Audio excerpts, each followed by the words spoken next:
civil service examination? My answer to this question relies upon two things. Whether you will clear this exam or not depends upon the following things. How well you understand the requirements of this exam, which is say what all it takes to clear this examination. Then your willingness to work hard. Whether you will clear this examination or not, or what are your chances of clearing this examination, fundamentally depends upon these two things.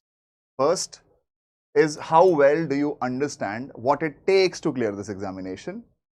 Secondly, how willing you are to put in the amount of hard work that goes into clearing this examination. Fundamentally, these two things. Let us go one by one. What are the requirements of this exam? Now, for civil services examination, there are 3 stages of preparation. You will have something called a preliminary test. You will have something called the main examination. And the last stage is the interview stage, which is what is called the personality test. There are 3 stages to clearing this examination. If you have successfully managed to clear each of these 3 stages, only then will you find your name in that very coveted, very distinguished PDF, the final result. Stage 1 is your preliminary examination. Stage 2 is your main examination. Stage 3 is your personality test. First, we will have to understand what is the difference between these 2 stages, preliminary test and mains examination. The difference is in terms of the scope of study, which is the syllabus. The difference is in terms of the nature of examination. When it comes to preliminary exam and mains examination, in terms of what you have to study varies a little bit. Mains examination is a much broader examination. There are some topics which are a part of mains, not a part of your prelims. Everything which is a part of your prelims is a part of mains, which means that if you prepare for mains examination, topics to be covered for prelims examination are automatically covered. In prelims, they are going to ask you questions based on history, questions based on geography, polity, economy, environment and biodiversity, science and tech, international affairs, some current affairs, especially with respect to these, and miscellaneous, some current affairs questions here and there, which are hard to categorize as to what category of questions they are going to be falling into. Broadly speaking, your syllabus is basically history, geography, polity, economy, science and tech, environment and biodiversity. Right? This is broadly your syllabus. Each of these topics are also a part of your mains examination, which means General Studies 1 has history, it has geography. General Studies 2 has polity, constitution and governance. General Studies 2 also has some international affairs, international relations. General Studies 3 has economy, has science and tech, has environment and biodiversity, which means everything that you have to prepare for prelims examination is automatically a part of your mains examination also in terms of coverage. Over and above these topics, the mains examination has some more topics to be covered. For example, in General Studies 1, there is Indian society, which is not asked in prelims examination. In General Studies 2, there is international relations with India as the focal point, not really asked in your prelims examination. There is governance, which is not really asked in prelims examination. In GS3, there is internal security, which is not really a part of your prelims examination. Ethics, which is entire GS4, is not a part of your prelims syllabus at all. Essay is not a part of your prelims syllabus at all, which means in terms of the scope of studying, in terms of subjects to be covered, prelims basically forms a subset of your mains examination. For preparing for mains, There are many more topics to be covered, and if you have covered mains ka syllabus, prelims automatically gets covered. Which is why many toppers, many of successful aspirants will basically tell you have to prepare for mains in terms of coverage. Prelims is automatically covered, but then you'll have to switch gears whenever prelims is nearing. So in terms of syllabus, one difference is that prelims ka syllabus is a subset of mains ka syllabus. If you have already covered mains, you have automatically covered prelims. If you have only prepared for prelims, then you have not entirely prepared for mains. So your approach has to be focus on topics mentioned in the mains syllabus. Automatically prelims is going to get covered up. The next important difference when it comes to syllabus, especially for prelims examination, is that the syllabus for prelims examination is very open-ended. There are only 6 to 7 lines which are mentioned as a part of your prelims syllabus, and in a few of those lines you will find the word etc. For example, when we speak of the syllabus for Indian economy for prelims, they will ask you sustainable development, issues around development, poverty, inclusion, etc. Which means the syllabus is very, very open-ended. But when you compare this syllabus with the syllabus for mains, for instance, look at the syllabus for GS3 for mains particularly, you will find topics which are mentioned there in as many words. They will ask you questions based on issues relating to growth and development, issues relating to mobilization of resources, issues pertaining to inclusive growth, sustainability of growth, issues pertaining to poverty, unemployment, issues pertaining to agriculture, agricultural marketing, issues pertaining to food processing industries, technology missions in agriculture, land reforms, changes in industrial policy and their impact on growth, impact of liberalization reforms on the Indian economy and especially on the growth of Indian economy itself, right? There are topics which are mentioned in mains, and these topics have been mentioned in as much clarity as they could possibly do that. And if you look at the questions that they asked you in mains examination, each of those questions can be tagged to one of the topics which has been mentioned in the mains examination itself. So the difference essentially is that of clarity.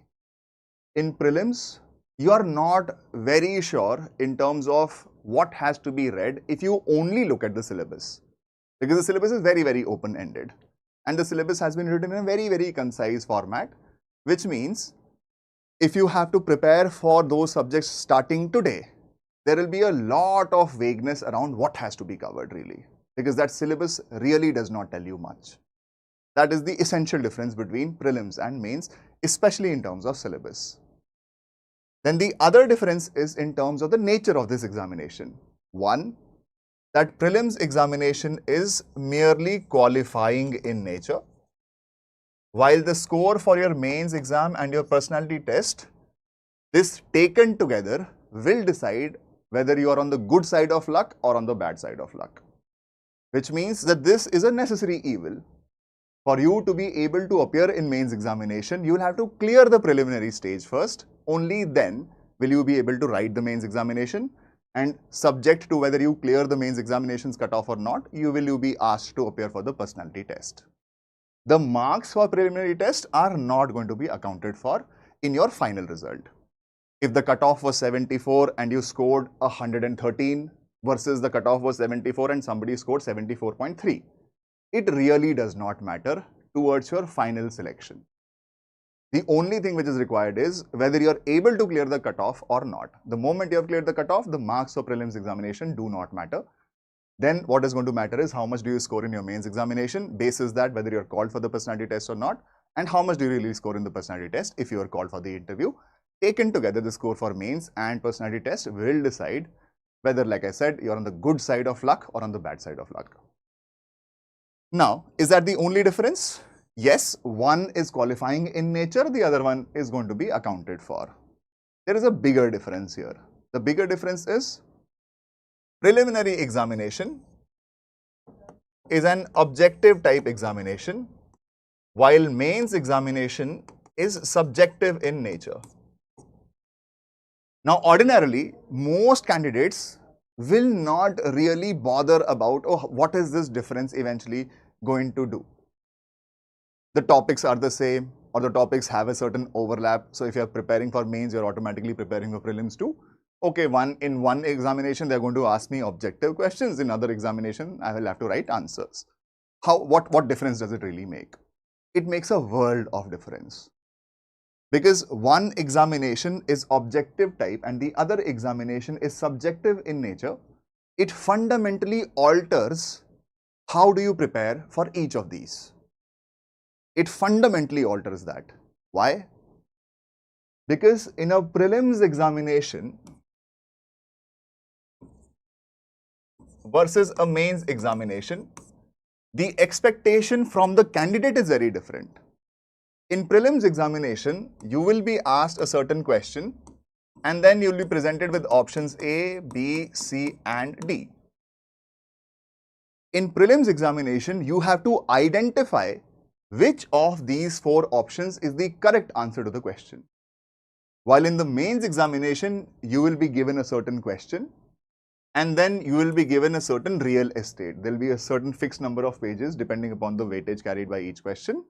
And you will have to think of an answer to that question, write that answer down in that limited space, in the limited time.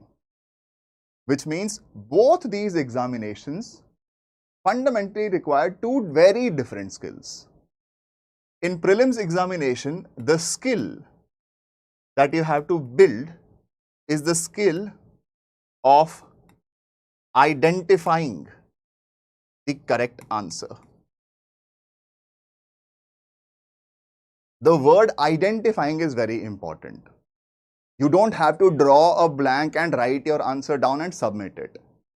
You will be given an OMR sheet. In the OMR sheet, each question will have 4 options presented. You will have to mark the option which you think is the right one, which means that between these 4 options, you will have to identify which one is the correct answer. You don't have to write the answer down and submit it. What that means is that even if I do not know anything about this question, even if I don't know a word written in the question or in the options, I still have a 25% chance of getting this question correct. Even by the stroke of luck, I have a 25% chance that I can get this question right. While this becomes absolutely irrelevant in the mains examination. In the mains examination, the task is not that of identifying which one of these options is the correct answer. In the mains examination, limited time, limited space, question has to be understood properly, the requirements of the question has to be understood. You'll have to frame an answer in your head and write it down within the time limit. What you know about that particular question or about that topic which has been asked is irrelevant. What matters is whether you can think quickly, whether you can structure your thoughts, whether you can frame that structure, express it in your answer and submit it. Because for the examiner, it does not matter how well you have understood that particular topic. What matters is, were you able to present your analysis, your understanding of that topic in that limited time, in that limited space. Here, the skill which is required is the skill of expression within a time limit. 3 hours, 20 questions. There is a booklet that they're going to give you. The booklet will carry the question written at the top. You cannot stitch different sources, different papers. The order has been decided clearly. This booklet has been presented to you. Limited space for every question, limited time for a total of 20 questions. You will have to express whatever your thoughts are on that particular question, write it down, submit it. For the examiner, what matters is not your background. What matters is not how well you understand the topic or not. What matters is the evidence that you have presented in the form of your answer sheet. These are 2 very different skills. Remember, I use the word skill, which means that you may have an aptitude for this. You may have an aptitude in terms of expressing your thoughts. Some people are able to clearly articulate what they know. Some people have a good communication skill, good writing skill. Some people don't. Your aptitude really does not matter. What matters is the amount of dedication and practice you will commit to learn these skills and get better at it. Not all of us are born with it, but we can train ourselves to become better at each of these skills. The skill of identifying the correct answer and the skill of expressing whatever we know about that question in a given time frame. Both of these skills are going to come significantly by practicing as much as is possible. What you will have to work on in your prelims examination is the skill of identifying the correct answer. Here, what is going to be very, very important for you is what is called the elimination method. As we will discuss topics in the class, I will show you previous year's questions and I will tell you what is the correct approach about selecting answers or identifying the correct answers. How do we use a negative approach towards solving questions when it comes in prelims examination? How do we eliminate certain options? Once we eliminate certain improbable answers, we are left with only a few options. Then how do we select the best option amongst the remaining ones? This is what you will have to work on. And depending upon how good you are at the elimination method, this probability of getting the question right increases from 25% to 33% to 50% to 100%. This is a gradual change, which means that you are all starting from a clean slate today. Most of the questions that you will find in the prelims examination, you will not have an answer to. But as you prepare for those topics, your probability of getting those questions right is going to increase slowly. From 25%, which is where we start from, you increase it till 33%, which means you will find yourself able to eliminate at least one option in these questions. From one option, as you prepare more, as you read more, you will come down or come up rather to 50%, from 50% to about 100%, and this is going to require significant practice. Similarly, if I give you questions today, for example, if I ask you what was the India's semiconductor mission, you will not have an answer to that question starting today because you really don't know about this. But as you continue to read more and more, as you continue to practice your writing skills, the ability to write your thoughts in a time limit is going to improve. What is definitely required is practice. Now, before you practice, you will have to know what to read and how to read it. What do I have to practice? Topics mentioned in my syllabus. So these topics mentioned in my syllabus, what do you have to read? Like, what are the various sources of covering these topics? And how do we go about those specific topics? This is the most essential part, and I will reserve my liberty to only address questions related to Indian economics, which means when it comes to Indian economy as a source, right, what do we have to read and how should we go about it? That is the more pertinent question that we have to address, right? You can ask other teachers, whatever subjects they cover, ask of them, how do we prepare for your subject? Please tell us what are the various sources for covering your subject and how do we go about those sources? That is the better question to address or better question to target at your teacher itself. All right. Now, the next question essentially is about how do we manage time better? How to prepare for civil services, understand the requirements. Prelims, very different requirement. Prelims requires you to be able to eliminate options, identify the correct answer. Mains requires you to articulate your thought, structure your thought, and then express your thought in a time limit. Both of these are skills. These skills will improve as you practice more and more, which is what brings us to the next question, which is what do we have to practice? How to prepare for Indian economy, because Indian economy is going to be my subject, right? Now, like I said, the long and short of Indian economy is that they're going to ask you questions with respect to issues. It's an issue-based examination. What are the various issues facing Indian economy? Poverty is an issue, inequality, rising inequality could be an issue, development being unsustainable is an issue, Development being exclusionary is an issue. Not everybody gets included in the process of growth and development. Improvement in the standards of living does not happen for every segment, every class of persons, every class of the people. That is an issue, right? Why is manufacturing in the country stagnated? What have we done really to improve the scope of manufacturing, the share of manufacturing towards the total value addition in the country? Why is agriculture lagging behind, right? Why did we have to liberalize? There are many issues pertaining to the Indian economy, and expect all of your questions to be revolving around issues per se, which means you will have to frame your opinions on these issues. But for you to come to a stage where you have some opinion on these issues, some thoughts that you have around these issues which you have to be able to express, you cannot have these opinions from day one.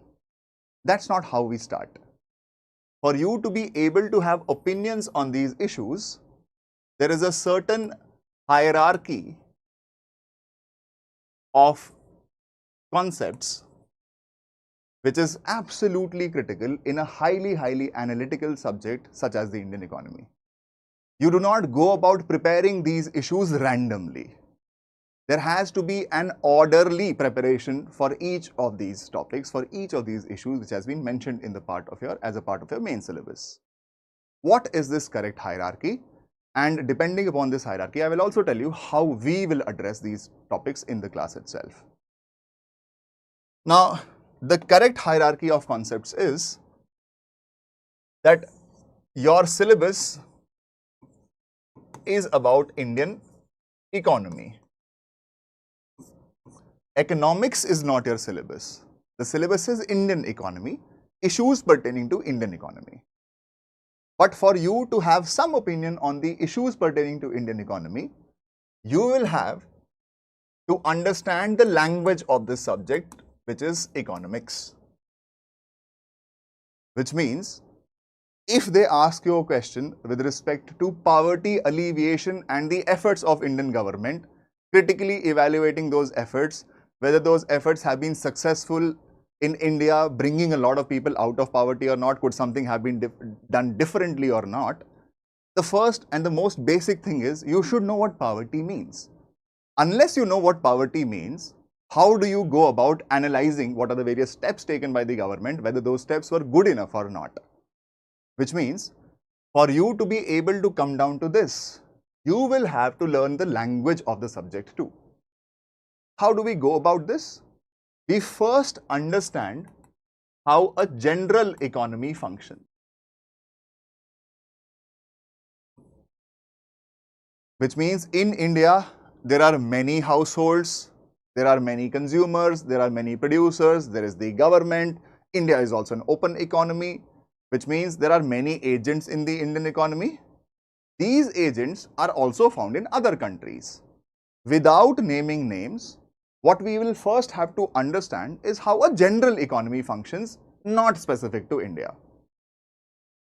Which means we will have to cover macroeconomics first. Economics of the aggregate. We will first try and understand this giant machine, which is the Indian economy. What are the various components of this giant machine? What are the various roles and objectives of each of these components before applying that same understanding to the Indian economy? This is how we're going to be starting. Macroeconomics, what are the various topics that we will have to cover? We will first begin by understanding what incomes are. What do you mean by income? Follow it up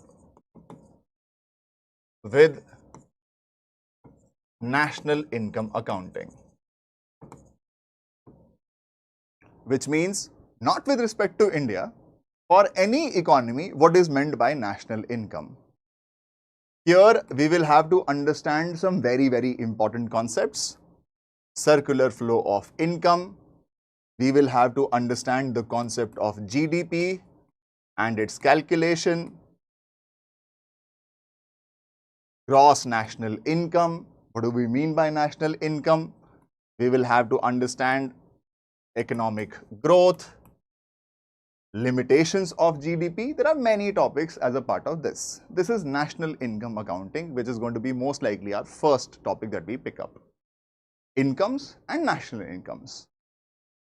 The second topic that we will have to cover will be about money and central banking. If you guys want to, you guys can also make notes on this.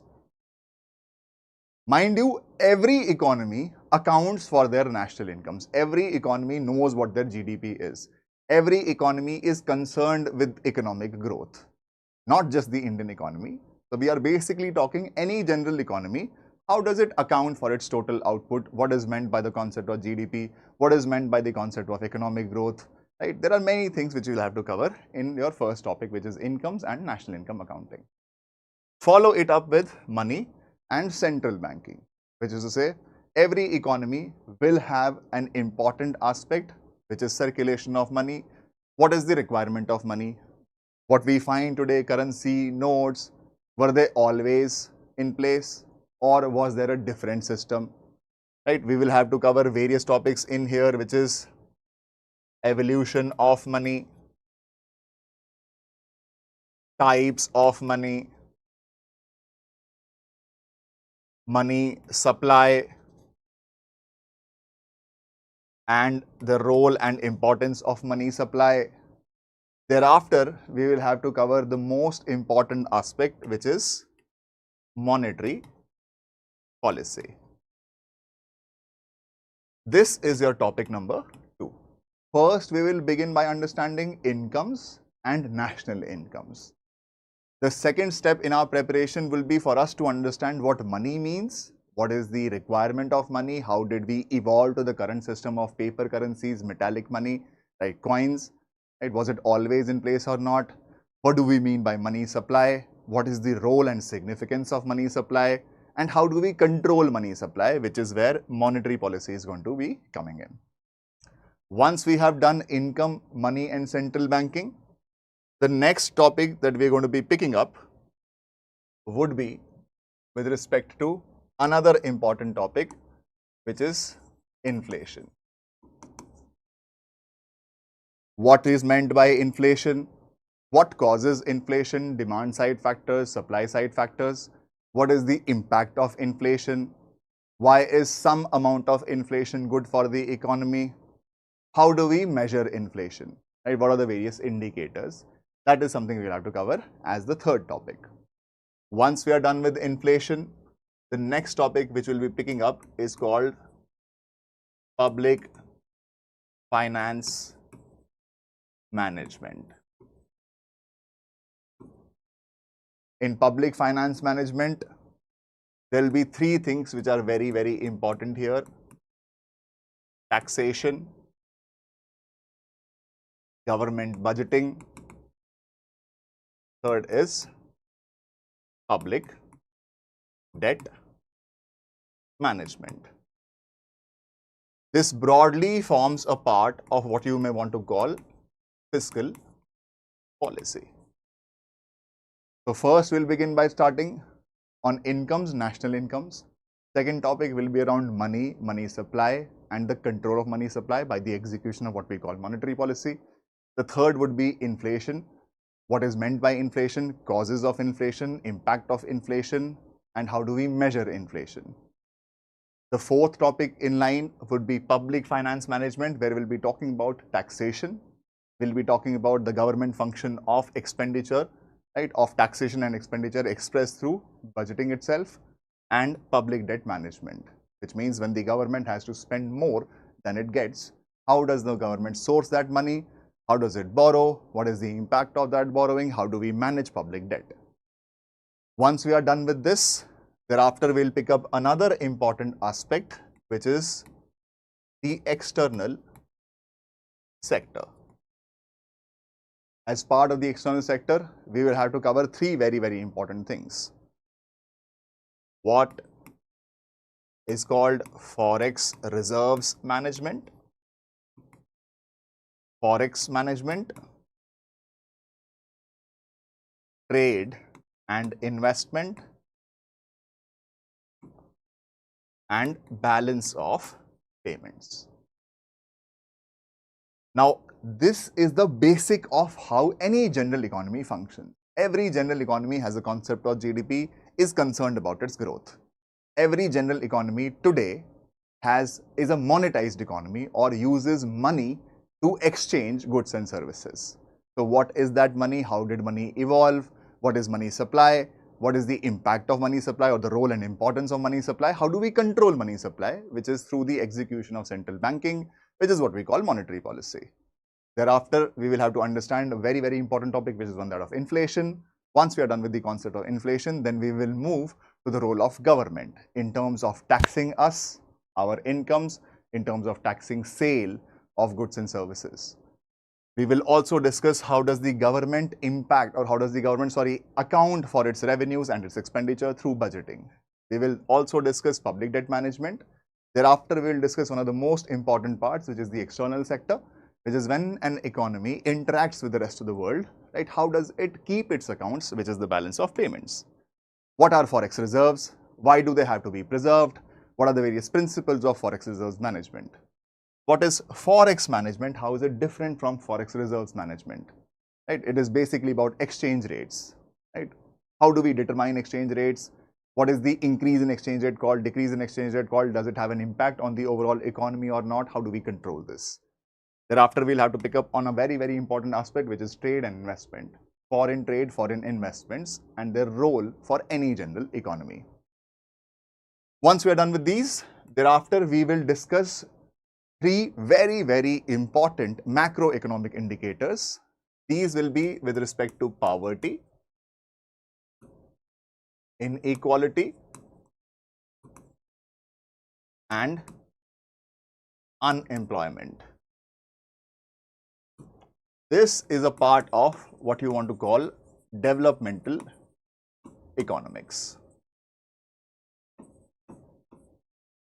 We will first understand the three major macroeconomic indicators, which is what all of economics is concerned with. How do we improve the standards of living of people in general? Which is, say, how do we make sure that most people have the opportunity to find work? How do we make sure that many people or almost all the people in the country have resources to live a life of basic dignity, are not poor? And the third thing is curbing excessive inequalities. This is a part of developmental economics. Once we understand these three macroeconomic indicators, thereafter we will also distinguish the difference between growth and development. Is economic growth the same as development or not? Are all rich countries also called developed countries or not? For example, when you think of Qatar, when you think of UAE, when you think of Saudi Arabia, rich countries, but are they also developed countries or not? And if they are not developed countries, then what do we mean by developed countries? Is being rich not enough to be called a developed country? What are the various parameters of development? How does it differ from growth itself? What is meant by sustainability of development? What is meant by inclusion or inclusive development? This is your basic arsenal. This is your basic ammunition. And if you look at your prelims coverage, you will have roughly 40 to 50% of questions which they will ask you with respect to macroeconomics or topics mentioned in macroeconomics. The syllabus for prelims is not clear. So what we do is we take a reference to previous year's questions. We see the kind of questions that they have asked, and then basis the kind of questions that they have asked, we prepare a list of topics that one has to be absolutely clear about. And roughly around 40 to 50% of questions in prelims will be about applied questions from general economy, mostly macroeconomics. From 2013 to 2025, they have asked you 2 questions only on microeconomics. So microeconomics does not really have to be covered. There will be some concepts related to microeconomics. We will discuss them as we will go along covering macroeconomics itself. Get this? Around 40 to 60% or 40 to 50% of questions in prelims will come as part of applied questions as to how a general economy functions. And these are your topics. National income accounting, money and central banking, is essentially speaking monetary policy. Third topic is inflation. Fourth topic is public finance management. Fifth topic is external sector, forex reserves management, forex management, balance of payments, trade and investment, various bodies with respect to trade and investment. Sixth topic should be poverty. Seventh, inequality. Eighth is unemployment. Ninth is the difference between growth and development. What is meant by inclusivity of growth, inclusivity of development, what is meant by sustainability of growth and sustainability of development. Once you have understood these things, thereafter you are at a platform whereafter you can understand issues which have been meant or written in your mains examination itself. Is there any problem understanding roughly 40 or half of the syllabus for your prelims examination? Any problems understanding what has to be covered as part of prelims? This is around 40 to 50% of what they are going to ask you in prelims questions. Any problems understanding the topics? Thereafter, I will tell you what is the source of preparation of these. Any problems understanding this? You can all make a note of how do we go about this. You will not start simply moving on to the main syllabus itself. This is the sequence in which you will prepare, right? These are your topics as part of macroeconomics. Microeconomics does not have to be given any significance given the kind of questions and given the number of questions that they have asked us, right? Now, once you have covered general economy, now you are at a level where you can finally understand the various topics mentioned as a part of your mains examination, and questions with respect to those may also be asked in prelims per se. Now let us speak about Indian economy. After we understand general economics, what has to be covered as a part of the Indian economy ka syllabus, more specifically as part of your mains ka syllabus. Now, Indian economy, if you look at your mains syllabus, very, very crystal clear. Every year in mains, you are going to expect 8 to 9 questions from Indian economy, especially since many years now. They have been asking you 8 questions on Indian economy out of 20 in General Studies 3. Which means 4 questions will be 10 markers, 4 questions will be 15 markers. That means 100 marks out of a total of 250 comes from only and only Indian economy. But are all the topics mentioned as a part of your main syllabus, are all of them equally important? Absolutely not. In Indian economy, we will first begin by understanding the structure of the Indian economy, which means that various economic activities which are conducted in any economy, more specifically Indian economy, are first classified and categorized into various sectors of the economy. The primary sector of the economy, the secondary sector of the economy, and the tertiary sector of the economy. Each of these sectors has various subsectors. Understanding what is the structure of the Indian economy per se, which means especially 3: primary, secondary, and tertiary sector. We will have a cursory overview in terms of what each of their sectoral contribution is, their contribution to GDP, and their contribution to employment. For example, as part of the Indian economy, we will speak of how the tertiary sector contributes roughly 55 to 56% of our GDP, right? Contributes to around 28-29% of the employment in the country too. Our primary sector has 45% of the workforce involved in it, but contributes only 18% to the GDP per se. And our secondary sector, more specifically with a focus on manufacturing, has stagnated since 1991. Having a cursory overview of the structure of the Indian economy, thereafter we will pick up on various topics which are mentioned as a part of mains examination. The most important topic is agriculture. Out of 8 questions that they will ask you in GS3, you will expect 4 questions coming from agriculture itself. There are many topics mentioned as part of your mains, but agriculture alone carries around 50% weightage of the number of questions that they will ask you in mains examination. So we will have to give this specific topic disproportionate focus.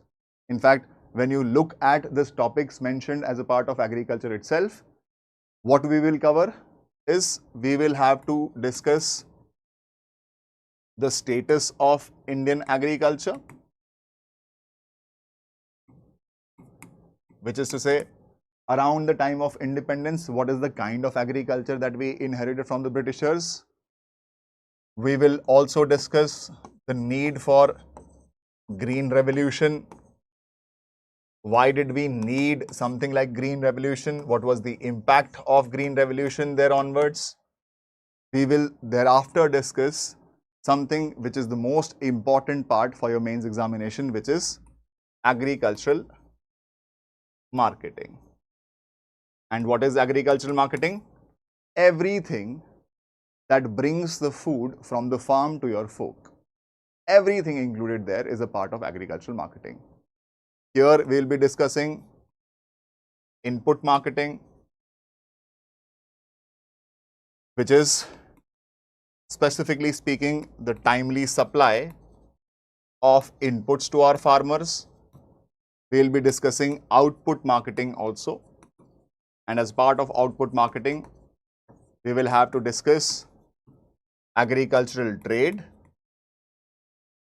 We will also have to discuss here various support mechanisms. This is the most important part of Indian agriculture, which is agricultural marketing. Everything that ensures that agricultural produce reaches from the farm to your folk, which means conduct of all business activities, providing inputs to farmers in a timely manner, any support that the government gives to the farmers at the input stage itself. From there, these crops are harvested, or they are first grown and then harvested. From the point of their harvest to their eventual use, everything which gets included in here will be a part of agricultural marketing itself, which means from the output, right? How do we increase this output? How do we trade output in the country? Are there any regulations in here? Does the government support the farmers at the output stage or not? Here we'll have to discuss two kinds of supports, price support mechanisms as well as market support mechanisms. There are many things we will have to cover here. Most important part of your syllabus for Indian agriculture. If you understand agricultural marketing, 90% of the task for agriculture is done for. These three topics: status of Indian agriculture around independence, the need for green revolution, the impact of green revolution till the present time, agricultural marketing. These three topics, if you understand them well enough, 90% of the task for agriculture is done for. And thereafter, we will do allied topics on Indian agriculture per se. The allied topics will include food processing industries,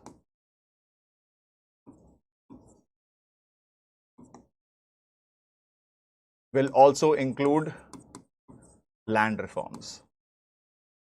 There is one more allied topic, which is technology missions as part of agriculture. Like I said, 90% of your effort has to be given to these three subtopics. If you understand these three subtopics, the remaining three are a cakewalk for you to understand. It's not going to be taking a lot of your effort, a lot of your time. If you have covered agriculture, and mind you, I'm telling you, since 2013, there has been 1 year where they asked 6 questions on agriculture, and every year since then, they have asked 4 questions on Indian agriculture as part of your mains examination. 2 10 markers, 2 15 markers, which means 50 marks out of a total of 100 marks that they're going to ask you in Indian economy in mains comes from Indian agriculture per se. Get this? Now, once you have done Indian agriculture, thereafter, what we will have to cover will be the other topic, which is changes in industrial policy, India's industrial policy, right? 3 major industrial policies in India: IPR 1948, 1956, 1991. Why were the requirement for any changes in the industrial policy, and how did it impact the growth story of India? Right? This is another significant topic as part of your mains examination, right? Which is to say, this is concerned with the secondary sector of the economy, the manufacturing part of your economy. Why is it that manufacturing in India is stagnating? Why is it that we have schemes, something like a Make in India scheme? Why do those schemes not succeed? What are the various industrial policies that the country has followed? Why did we have to change them? Those changes, how did they impact growth of the Indian economy per se? And as a part of this topic, I alongside discuss LPG reforms.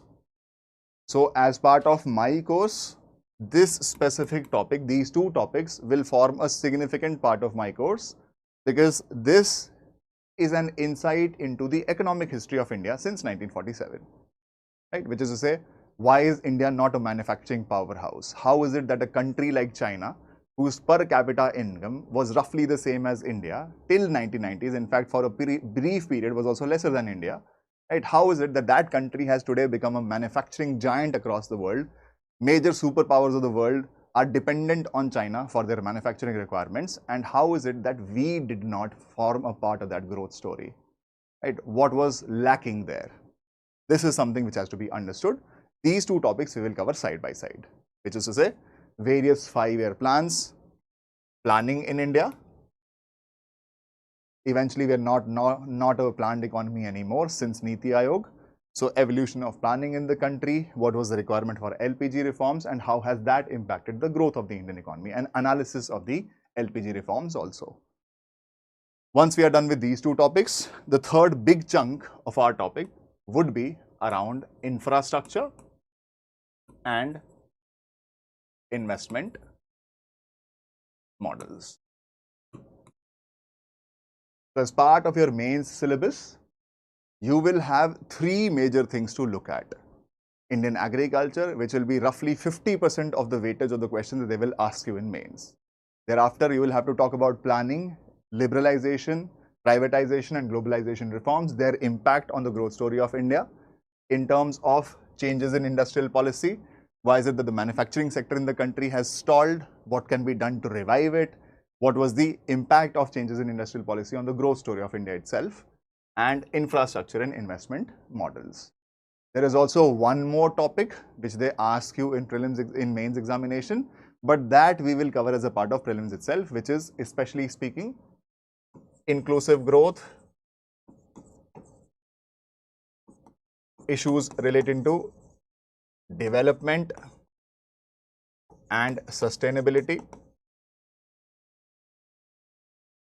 right? Poverty, unemployment, inequality, and mobilization of resources.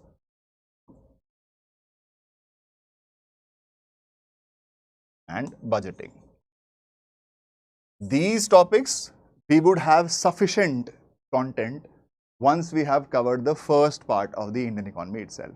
Inclusive growth, developmental initiatives, sustainability of growth, sustainability of development, how do we address the problems of poverty, inequality, unemployment, thereafter government budgeting, we have to discuss mobilization of resources. This is a key aspect of your main syllabus from which they ask you questions every year, 1 or 2, right?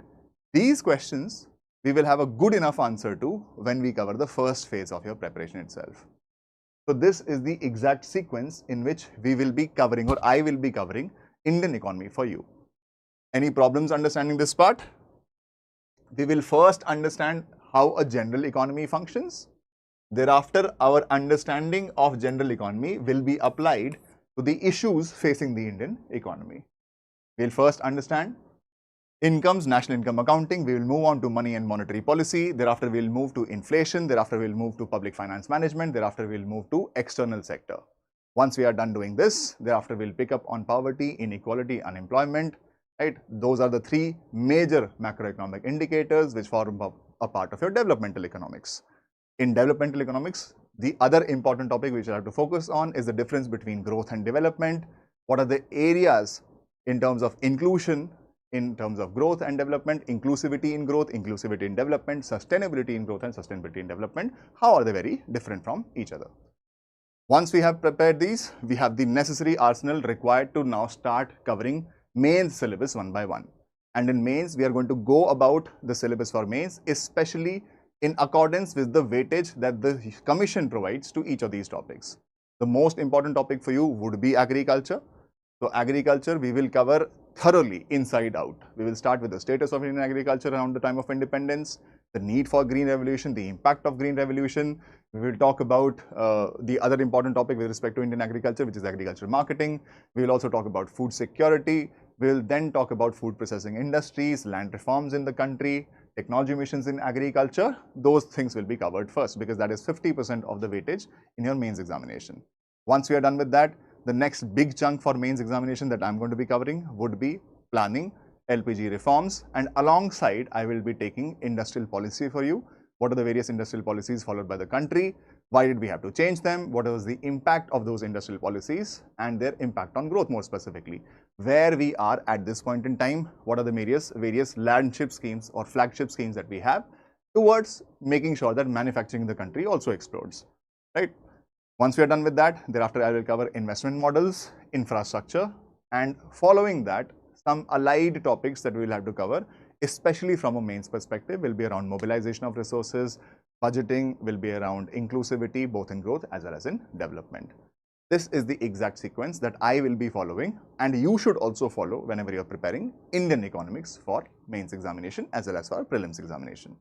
Whenever I will be completing every topic in the class, at the end of each topic, I will discuss PYQs. If there are any PYQs that they asked you from prelims perspective and from mains perspective, there will be many topics that you will see only get asked in prelims examination, many topics which only get asked in mains examination, some topics which get asked in both. We will do a PYQ analysis following every completion of topic. How you will have to go about it is in a topic-wise manner. And this is the sequence of preparing, right? Have you written this all down?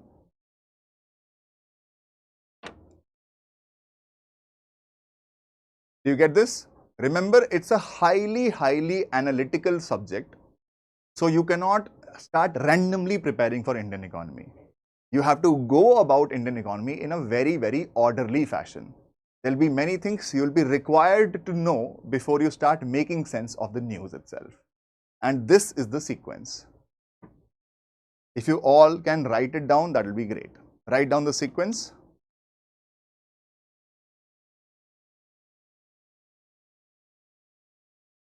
Right? So first, understanding how a general economy functions, applying this to the issues facing the Indian economy. In general economy, in national income accounting, money and monetary policy, then we will have to discuss inflation, public finance management. Thereafter, we'll have to discuss external sector, and then the three major macroeconomic indicators: poverty, unemployment, inequality, development and growth, right? These things will be forming a part of your arsenal before you pick up questions from the mains topics itself. Have you written this down?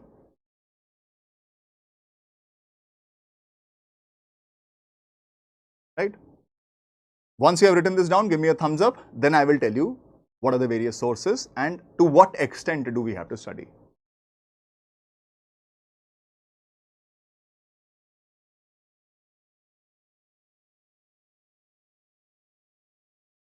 Give me a thumbs up if you have written all of these down.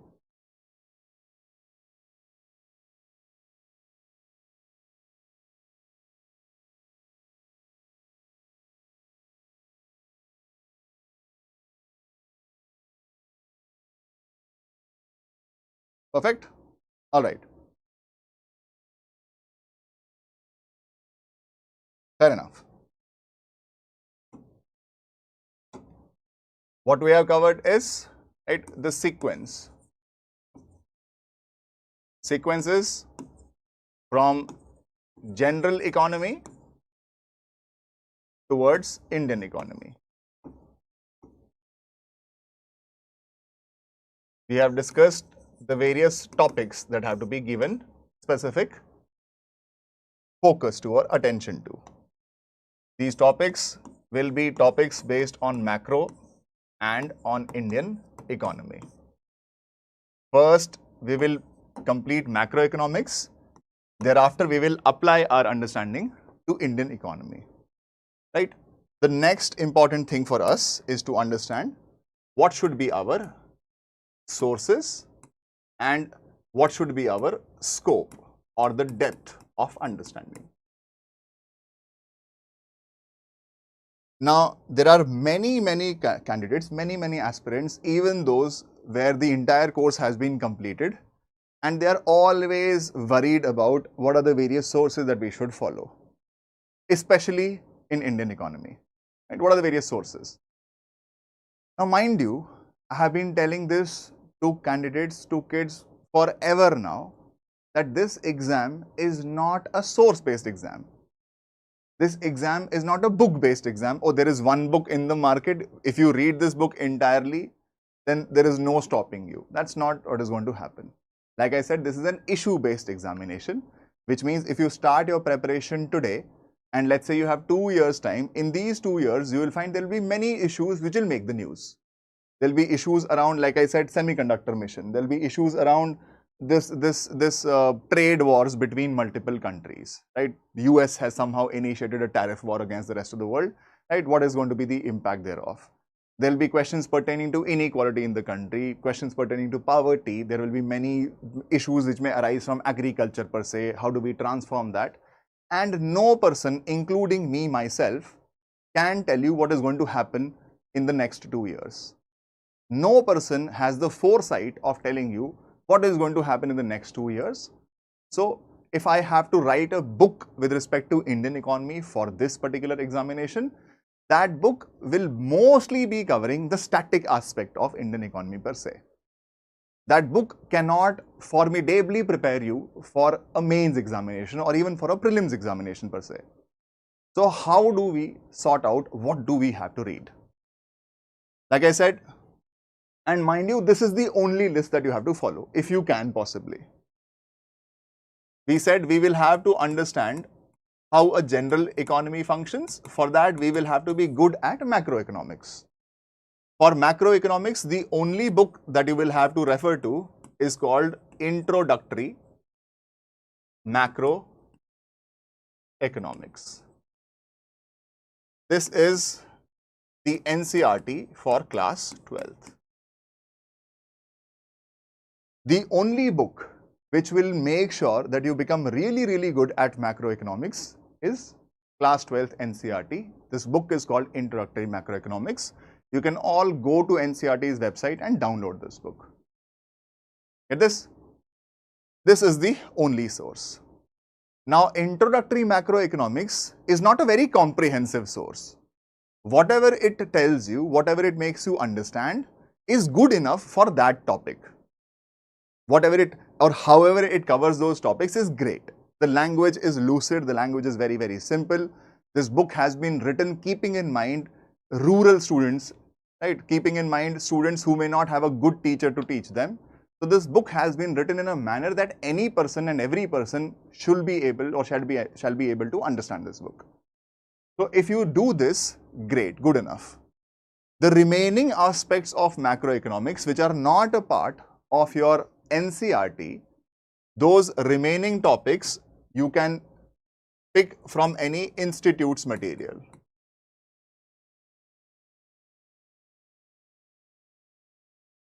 We have various books. Physics wala also has its comprehensive material. Now, if you want to, in terms of sources, this is a great source, right? Mind you, in terms of understanding, in terms of simplicity of the language, in terms of helping you understand that concept, this is a great book, which is NCERT Macroeconomics. But this book is going to create a FOMO in your head, a fear of missing out, that have I done everything which is there as a part of macroeconomics? Quite obviously, class 12's NCERT is not a comprehensive book. Whatever it covers very well, but it does not cover everything. So in terms of comprehensive or complete coverage, you can refer to the institute material also, which is your booklets that UPSC wala or physics wala has given to you, right? If you want to, you can read these. But what I would recommend you is that I have to cover macroeconomics in the class itself, and I'm going to take roughly around 25 to 30 classes only on macroeconomics per se. So what you can do is you can always refer to the class notes. My class notes are very, very comprehensive, keeping in mind the requirement of this exam per se. Whatever has to be taught, whatever has to be learnt for this examination will form a part of my class notes. If you want me to dictate them to you, I will dictate them to you also. If you don't want dictation to happen, if you can just, download my notes, that is also an option for you. So what you can do is you definitely should cover macroeconomics, class 12th NCERT. There is no negotiation here. This is a non-negotiable. You have to cover it. In terms of completion, the second most important source for you should be class notes. And if you find that you still want to prepare more, or if you find that there are some topics that you would want to have even more understanding on or even more content on this institute's material, you can do a selective reading.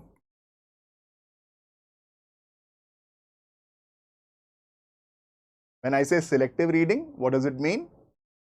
It means topics not covered in class. So you will, for every class, when every topic is over, first read your class notes. Thereafter, the same topic, if it's a part of class 12's macroeconomics NCERT, read that chapter also. And if you then go to your PW booklets, then find in the table of contents for that particular topic what has been covered in the class and what has not been covered in the class. Whatever has not been covered in the class would especially be only that content which has now become redundant, which means that that topic is out of discussion now, that topic is no longer relevant. But if you still want to, because if you fear that, oh, you know what, I don't want to miss anything, if you still want to, I would say you can go for selective reading of the institute's material also.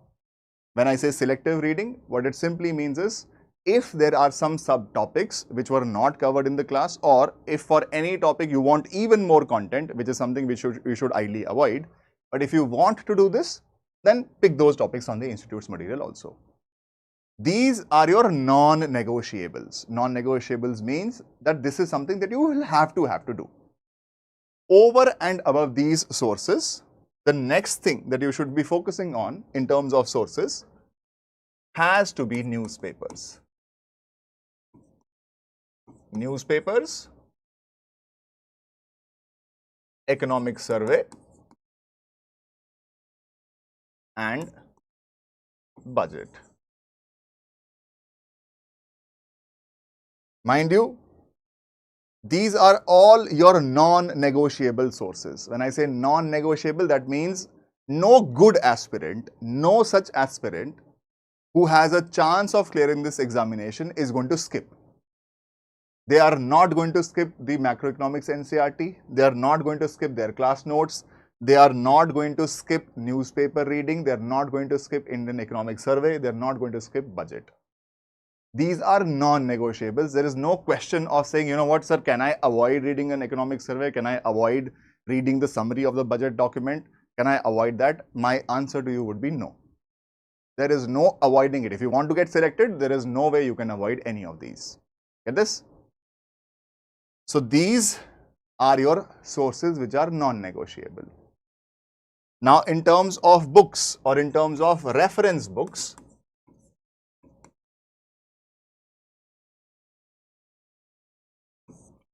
the word here that I've used is reference books.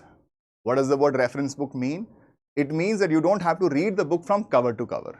There is no need for you to do this. You are anyway coming to the class.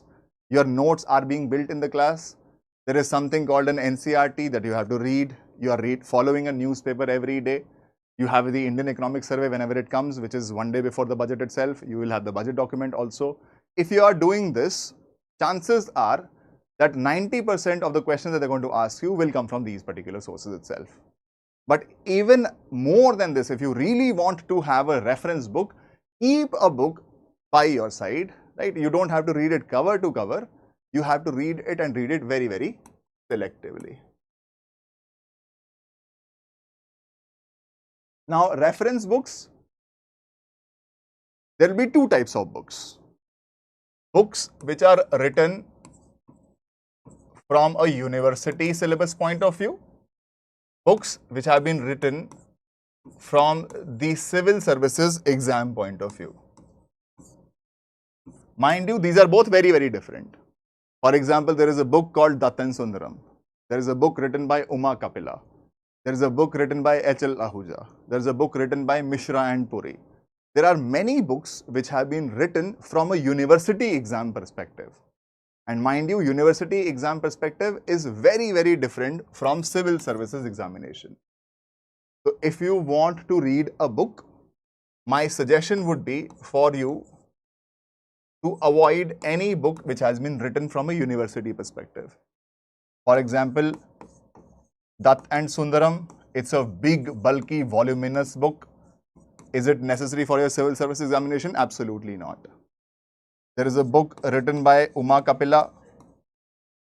She has written multiple books. For example, one book is around sectoral policies and their performance in the country, right? Written from a university perspective. Is this book necessary? Absolutely not. There is a book written by H.L. Ahuja on macroeconomics, microeconomics. Is it necessary for your university from the exam perspective? Absolutely not. All of these are big, bulky books. They will help you become better at the kind of questions that they will ask you in college examinations, in university examinations.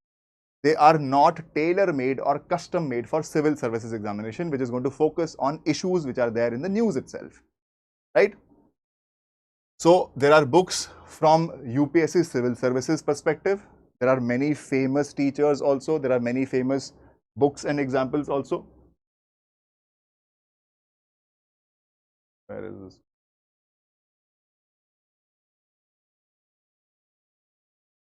Right? Do you have to read them? If you ask me honestly, my honest opinion for you would be, you can avoid them also. But because avoiding a certain book is going to create a fear of missing out, which means you will always be constantly worried if my best competition is going to be reading these books or not, what if questions come from these books. If you really want to have them, buy any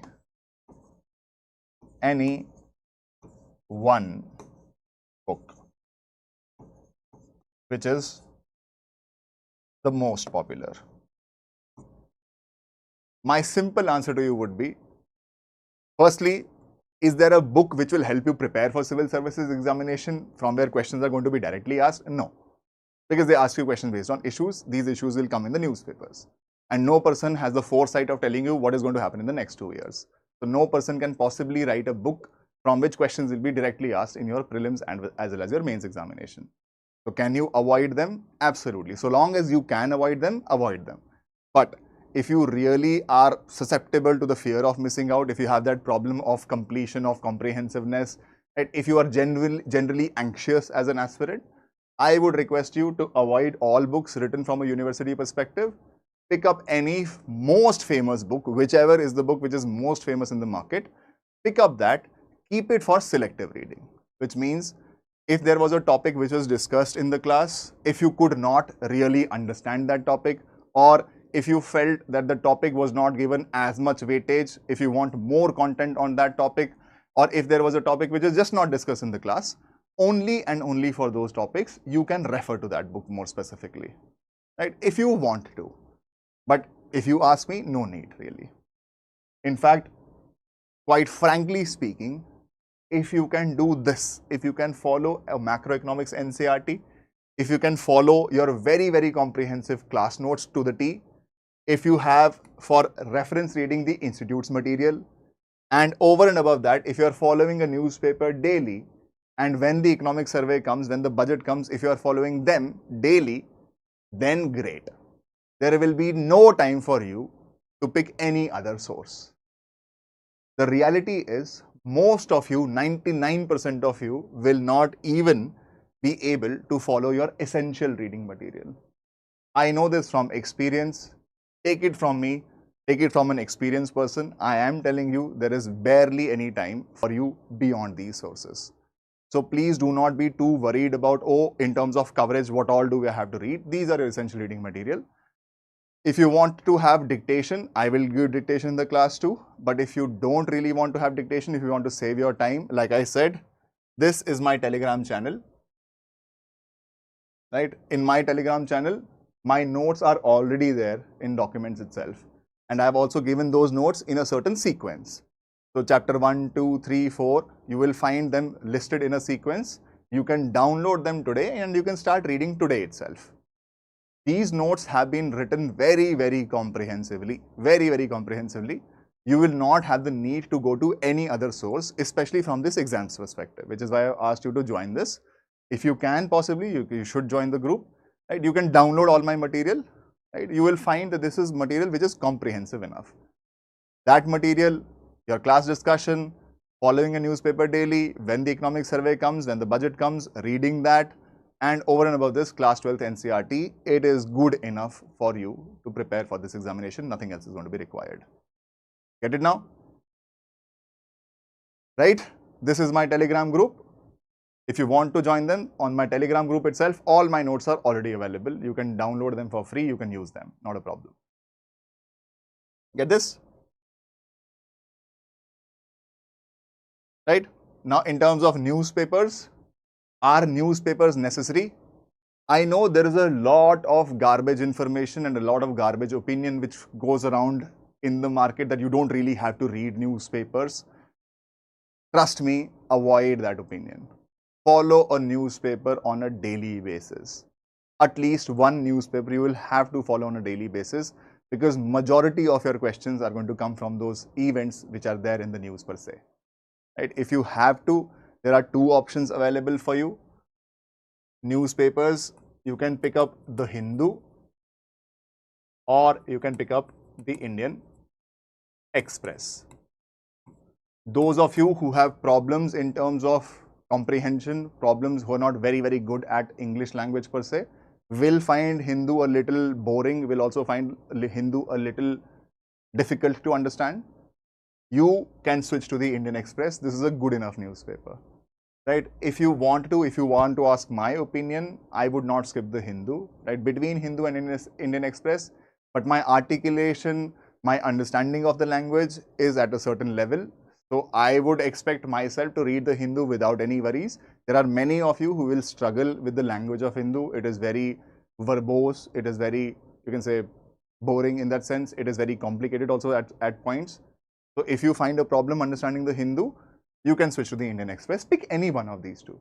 Right? If you are picking any one of these two, great for you. Not a problem. Get this? From where to read the economic survey? Nishant is asking, no, Rishika is asking from where to read the economic survey.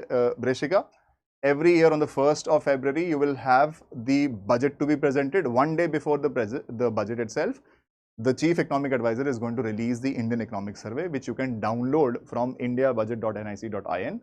In fact, if you just write down on Google Indian Economic Survey, official economic survey for the financial year, for example 25-26, you will find links to it itself. You can download it for free from the government website itself. Right? You don't have to pay any money for this. Right?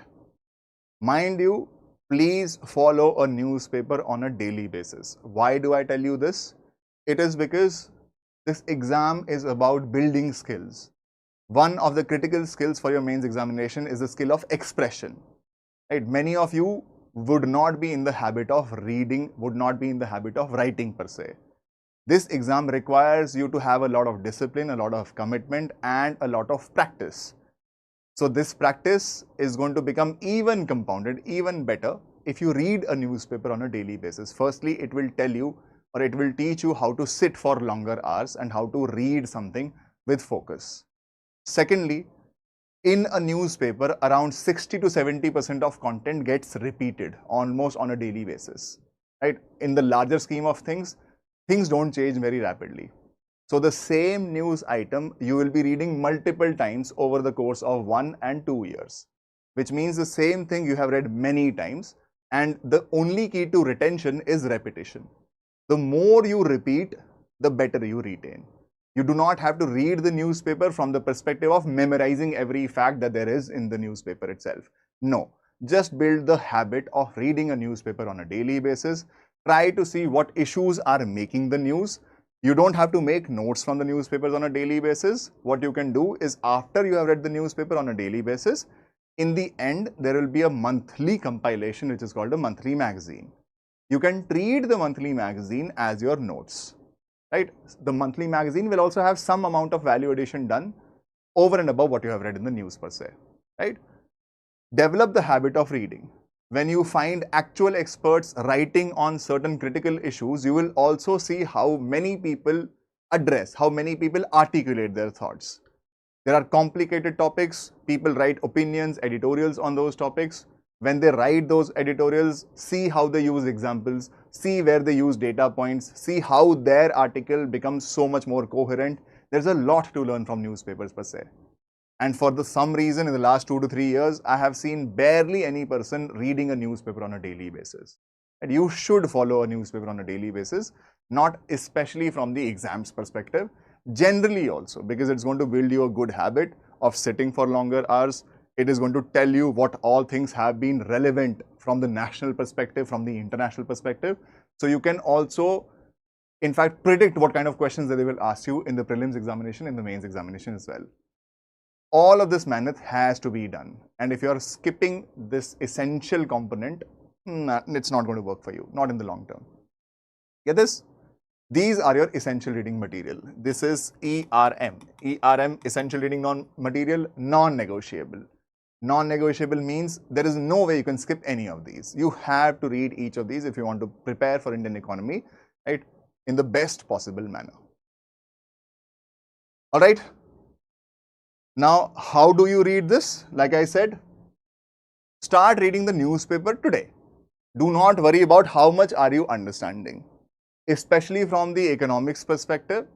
Once we have covered macroeconomics, which means around 25 to 30 lectures after the start of the course, around 25 to 30 lectures, thereafter when you start reading the newspaper, it will start to make so much more sense to you, right? So you don't have to worry about day one, do I understand everything or not? No, you just follow the newspaper. Just read it to build a habit that you are reading a newspaper on a daily basis, right? Do this. Don't worry about understanding.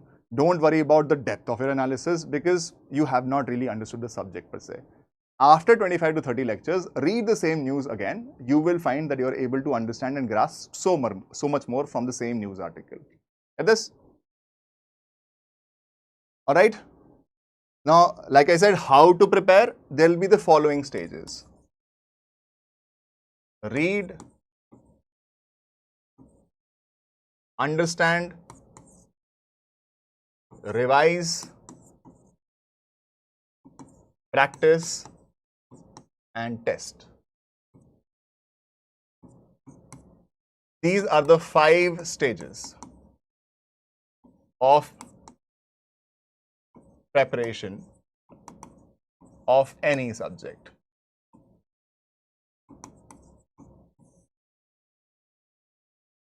Any subject, be it history, be it polity, be it economy, be it geography, be it environment and biodiversity, pick any topic.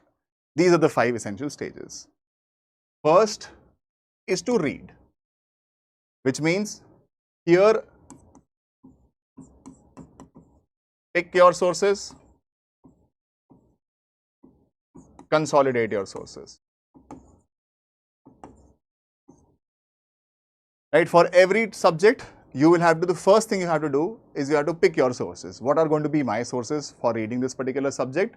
And from many sources, you will have to consolidate which all are you going to read. And then read those topics. Read in a topic-wise manner.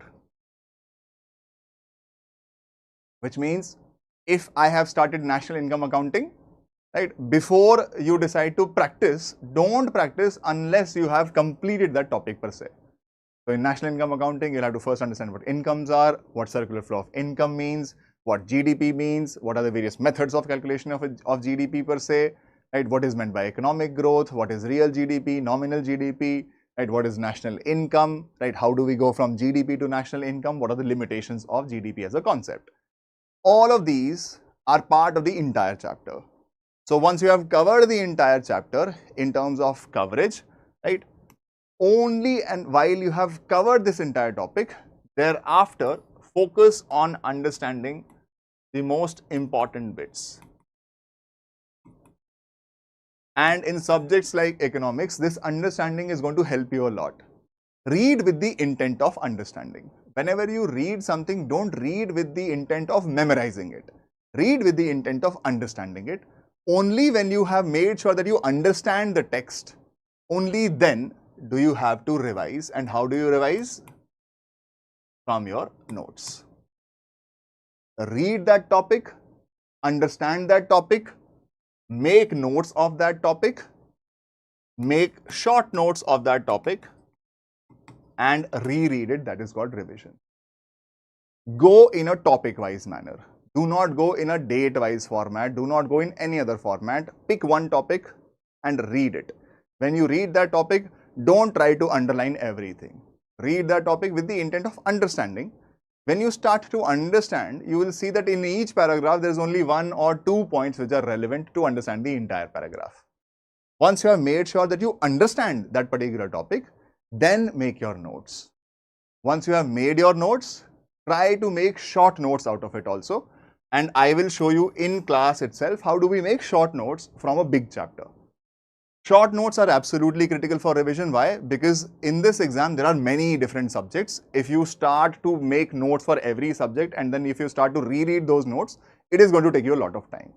So every time you have made notes of any subject, once you have made sure that you understand that particular topic, the next thing you have to do is make short notes for the same. Short notes is something that you can read on a daily basis. You can read on a weekly basis also. It's not going to take you a lot of time. That is going to help you revise that specific topic per se. The only key to retention will be repetition. The more you repeat, the more you will retain. And you cannot repeat voluminous books, big notes. You will have to concise them. You will have to make them very, very precise, very, very short, so that you can read them or revise them on the go itself. For example, a friend of mine who got selected is an Indian Administrative Services officer. Her notes in Indian history, which is around 27 chapters from this book in Bipin Chandra, she had only 13 pages of notes.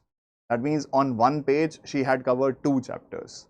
And these 13 pages could be revised on the go. If you are sitting in the metro, if you are possibly like going for a walk per se, right, wherever you are, you can read 13 pages, but you cannot read the entire book, which is 550 pages all over again. That's going to waste a lot of time. So this is the sequence. Read yours, firstly pick your sources, consolidate those sources, tell yourself I'm not going to go beyond these sources. Once you have done that, read them, read with the intent of understanding. Only once you have understood that specific topic, then make your notes. And in your off days, try to make short notes from those notes per se. Read these short notes multiple times, that is your revision. Do this in a topic by topic manner. And then once you are done with all topics in a particular subject, tell yourself that my preparation for this subject is over. Next comes the most important part, which is that of practice. How is practice different from testing yourself? Remember, when I teach you something like, let's say, GDP today, when you find previous year's questions, when you find test series questions relating to that specific topic, what you are covering in the class, when you find the same type of questions or questions from that particular topic, that is called practice. Which means, let's say we have covered money and monetary policy. First task for you will be to find previous year's questions and find all the topics, all the questions that they have asked related to money, monetary policy in prelims and in mains. Practice them, solve them. Do not worry about getting those questions right. In fact, even if you get some questions wrong, great for you, not a problem. Try to see whether you are able to understand that particular topic or not. That is called practice. First PYQs, then test series based questions, right, from the same topic. Once you have practiced all your topics, only then move to testing yourself. When I say test, what does it mean? It means when you go to the real examination, they are not going to give you sectional, thematic questions. You will not be asked a singular question or a singular subject in a specific day. You will be getting 100 questions. 30 of those will come from essential reading material, 70 may not come from any reading material per se. How do you test yourself? That means throw yourself a test which will have many questions from many different sources and then solve that particular test. Each of these steps is going to be critical for your preparation. Go topic by topic. For that particular topic, pick the source. Consolidate that source, tell yourself I'm not going to go beyond this source per se, read it, understand it. Once you have understood that particular thing, make notes of it. on a free day, typically Saturday and Sunday, for all the notes which have been made in that specific week, make short notes of those two. Or I would rather tell you that go topic wise. Once a topic has been completed, then make short notes of that particular topic too. Reread those short notes multiple times, practice questions specific to that topic per se. And then every month, try to have 1 or 2 tests. When I say test, it means do not go in a thematic manner. Throw yourself a very random test per se and see how well you are doing at that. Do this in an orderly manner. Get this now? These are the 5 stages of preparation per se. In the class, we are going to be stopping here, which means we will make short notes, we will read, we will understand, right? We will make notes. This is something which has to be done on your own. I will show you how to do it. And then we will also practice some questions, especially from previous year's questions. This thing is entirely up to you. Testing yourself, entirely up to you. Right? If you don't test yourself, chances are that you are most likely not going to succeed, which means that you are not going to be preparing for this examination really. Now, all of you are possibly in college. Now, how do you manage time? Like I said, how do you manage time? Very simple. Keep your day supremely simple, which means on any given day,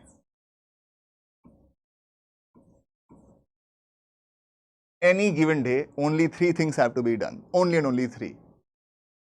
1, reading a newspaper on a daily basis. Second, 1 general studies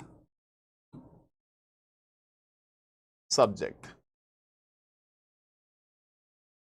And third is your optional subject.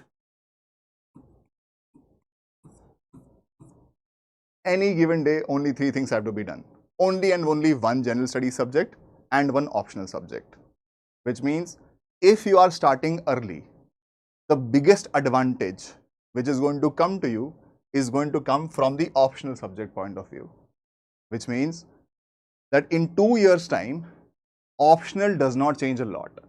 Right? Which means if you have given a lot of effort to your optional, year on year, that effort is going to bear very, very good results. General studies is subject to change. There are many aspects of general studies which are dynamic in nature. So if you are starting early, it does not mean that whatever you have studied in this year will have to be revised in the next year. Next year, things are going to change. You'll have to prepare yourself for that also. Right? Invest a lot of time in your optional subject. Invest decent amount of time in general studies and in reading a newspaper. Newspaper, 1 general studies subject, 1 optional subject in a day will typically require a minimum of 6 hours. Minimum of 6 hours has to be kept aside. If you have multiple classes in a day, so long as both of these classes are general studies subjects, try to skip 1 class and do only the other. Focus on your goals. Right? For example, let's say we start with economics. We will end after economics is done. So while I am doing economics, if you have covered 1 GS subject previously, focus on revising that. For example, many of you have prepared polity already, or many of you would have just joined. Those of you who have just joined should focus on the subject at hand, which is economics. That means on any given day, you will appear for a 3-hour class. Not a 3-hour class, it will be 2.5 hours class maximum. Right? Take that class. Do not revise it instantly. Do this revision next day in the morning per se. Right? After reading a newspaper, that means every day in the morning or in the evening, whichever suits your fancy, pick a newspaper, read it, come to the class, prepare your general studies subject, only this one, and then focus on your optional subject. 6 hours every day. Sir, for 2027, the economy subject syllabus is going to change. Ashwita, the syllabus does not change, but the issues will. Right? The syllabus is going to stay the same, but the syllabus is very vast. So what issue gains prominence in the next year, we don't know. Get this? How many months will it take to complete this subject? It will take me around, at best, with you guys, if I'm taking a 2-hour class, it should take me around 60 odd classes. At best, it will take me 2 months. At best, not more than that. Right? We will try to cover it in around 50-55, but depending upon what your caliber is, how disciplined you are, whether you follow the rules of the class or not, it should take me around max to max 2 months, not more than that. Right? Are there anyone amongst you who have joined Pinnacle previously, right? Who are complete, like who have covered some subjects already? I will tell you about this, right, in a little bit more detail as we prepare more and more, right? How do we select optionals? How do we go about one general study subject?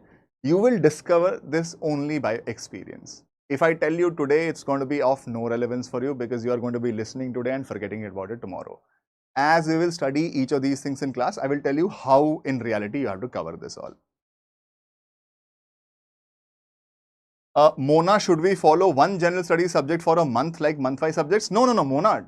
Whenever you focus, like I will tell you the entire planner. Let me start by this itself tomorrow. The first thing I will tell you is how do we plan, right? Which is if you are writing it 2 years down the line, just tell me, drop me the number, the year in which you're going to write. For example, I will tell you a 2-year plan. What should be a 2-year plan? And how do we prepare for these? Not in a month-wise manner. Go in a subject-wise manner. For example, you decide for yourself what are the subjects you're going to be finishing in the next 1 month or 1.5 months. Go in a subject-wise manner, not in a month-wise manner or not even in a daily manner. Polity and history going on, 3 classes of GS going on. Oh God, 3 classes of GS. Alright, so okay, I can see there is a real problem in terms of having multiple classes a day. Like I said, keep in your mind, keep it very simple. At best, 1 GS class a day, 1 optional subject ka class a day. At best, not more than this. Because the more you spend time in classes, the less you have for self-study and it's going to hurt your chances. Alright, guys, the time for today is over. I hope I gave you some general understanding of what it takes for this entire examination, how I'm going to go about Indian economy. First thing tomorrow, what I will do is, I will tell you how do you plan for this, like what should be your daily schedule like, how should you go about, let's say, planning for 2 years. I will start with this, I will not take a lot of time, and then we will start the actual discussion, which is economics. We have to start with that course also, right? Polity, history is going on. Okay, I will tell you how do you go about this, how do we plan each of those things, right? We will do that tomorrow itself. First part of the class, around half an hour, I'll take you to explain how do we plan, right? And thereafter, we will begin the subject because that is what is more important. And I will also tell you how to choose the optional because it's very simple. It's not very complicated. I will tell you each of those things, but mind you, this is the most thankless job that I'm doing. Thankless in the sense, right, you are going to listen to it, you're going to forget about it. I will also tell you where most people are going to falter, how they end up giving up on this examination per se. We'll discuss each of these things tomorrow itself. Let's begin tomorrow, and we will also begin with the subject tomorrow, right? The more classes I take on general discussions like these, the more your syllabus is going to get extended. Alright guys, have a good day. Thank you.